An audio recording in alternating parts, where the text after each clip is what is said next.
Well, hello. Do you know the Bible? Well, there's a little idea in here called the Golden Rule, and it says, "Do unto others as you would have them do unto you." I don't think it's literally in here. This is the American English New American Bible, St. Joseph edition by the Catholics.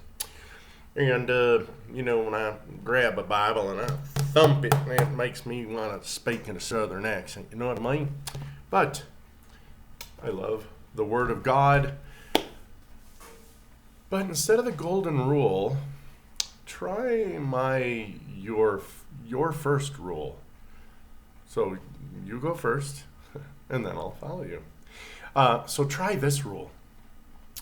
Teach unto others what you have done to yourself. Think of that. I think that's more in line with what Jesus would do, don't you think? So it's real easy to say, do unto others as you'd have them do unto you. The problem is you're doing unto them first. Well, if you kind of wipe them off the earth, they don't have a chance to do back unto you, do they? However, what if you do to yourself first, and then you can teach that to others?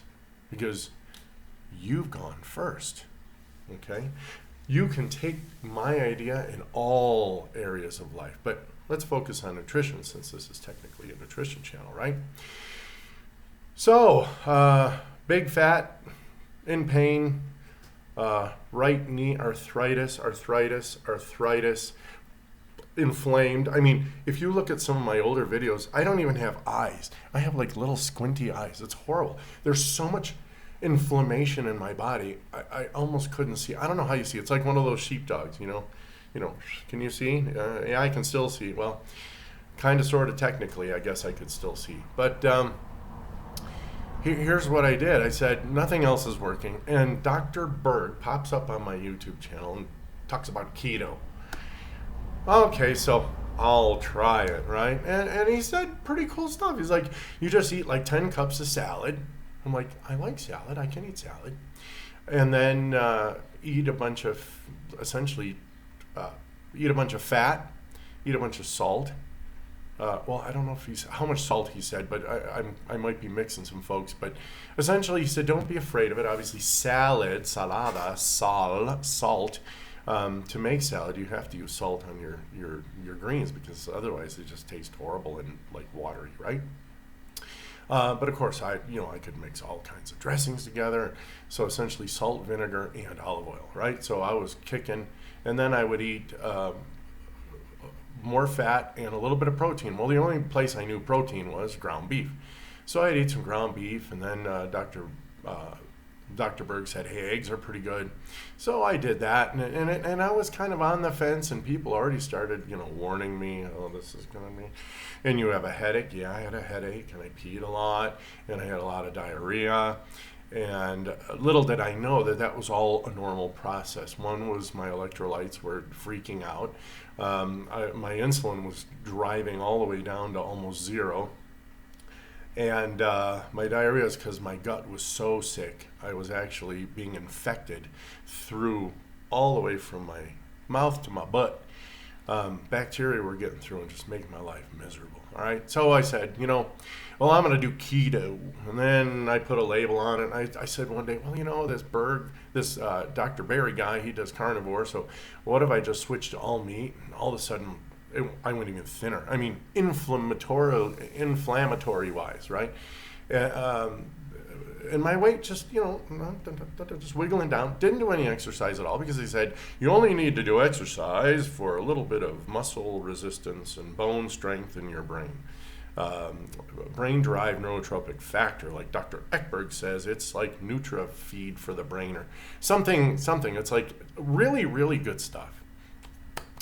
And I was still vacillating, and a week later, I'm going to get off keto, but all of a sudden I didn't feel good, and I actually felt better eating all the lettuce and the meat, right? So I went back, and then ultimately I don't like any of the terms. I don't like keto, I don't like ketovore, I don't like carnivore. I mean, in the beginning it's kind of cool, but what did I ultimately do? I gave up sugar. Fruits have sugar. Bye. Honey, bye. chocolate, bye.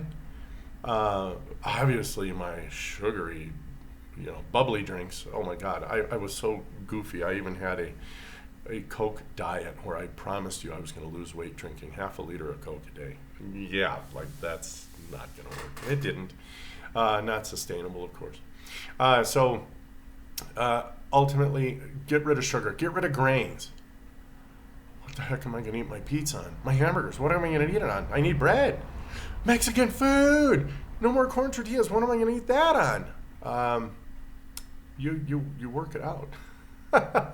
Hey, you can have those things and die young, and or even if you live as old, you're going to be in pain. You're going to be inflamed. You're going to be GERD. At night you're going to be snoring. Your wife's going to be like, "Get up, I can't find."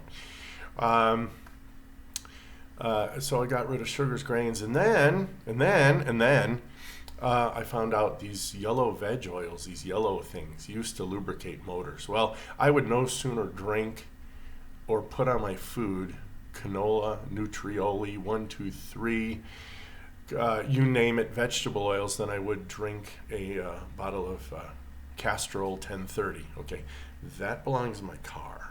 It does not belong in my alimentary canal. All right. And then obviously refined foods are just horrible. Refined. What is refined? Sugar's technically refined, so there's like a little, overlap. Flour is definitely refined. As a matter of fact, it's so horrible that people were dying at the turn of the 20th century till they decided to actually fortify it with fake synthetic vitamins. It'll keep you alive, but you're going to suffer. And so, I said, get rid of that thing. So get rid of sugar, get rid of grains, get rid of yellow oils, and get rid of refined foods. Now after that, it's all good. So I did all good, and amazingly, I was able to eat all I wanted. And I ate so much that I was actually full. I mean, like full. And then Sana came around, and it's like, I normally used to eat at night. I'm not hungry. I mean, literally, I think of, oh, yeah, I was still kind of addicted a little bit. I'm thinking, bread. No, an egg sopping with grease. Well, that's no fun. No, I'm not hungry then. I mean, I'm not hungry. So, anyway, here I am. And now it's been so hot this summer, I decide I don't want to eat at night anyway. So I really, really pig out during my one meal. I never eat breakfast. Okay, so I'll eat dinner, which is coming up here in about an hour or so, and I've already been fasting 24 hours. Yay me. And so it's like I don't want to eat at night because I never feel good. I mean, you get all sweaty and nasty and hot and stuff. And my room is, last night was 87 degrees Fahrenheit. For those of you in the centigrade world, that would be 31-ish, right? 31 degrees centigrade in my room. All right, so I turn the fan on, and that's all I have. That's just, it's literally wafting air, wafting me to sleep, and I conk out in probably 5 or 6 minutes. And then, believe it or not, I'll wake up in the morning. I don't even think it's hit 80 yet, and I'm already pulling a blanket up because I'm cold. It's like, what the heck? That's awesome. No, that's just my body's really efficient, and apparently it's not producing all this extra heat that I didn't need. So that's what I did, and I'm within today's Wednesday, Thursday, Friday, Saturday, Sunday. In 4 days, I will have been sustaining this diet for 1 year. A full year, kids.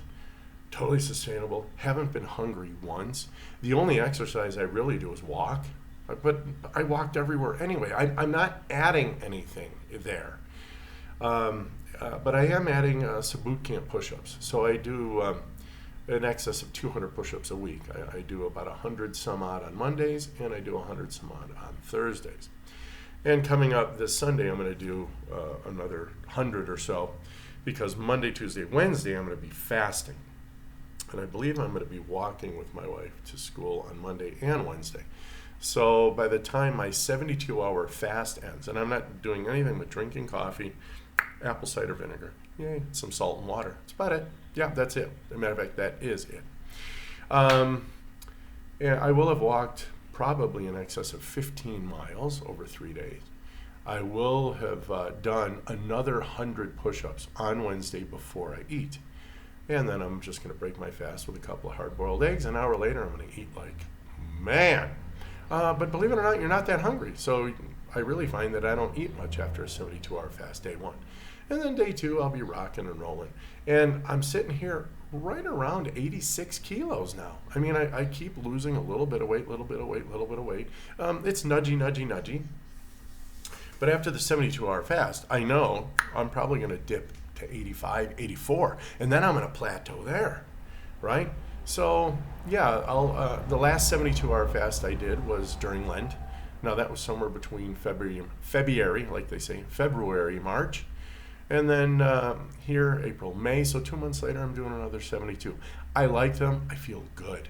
I actually feel like good, like euphoric. I recommend them. So, at the end of the day, would you trust somebody who said, you know what, I want you to treat me like I'm gonna treat you, but I'm gonna treat you first, right? Or I'm gonna teach you what I know because I've already done it to myself. Who has more credence? I think that's really what Jesus would do, and I really think that you need to get these information things from the Bible, right? All right. So anyway, a little informal video here. I'm just going to upload it, whatever face I have, on the stupid YouTube thing. I'll just use it. All right, guys, take care. Bye.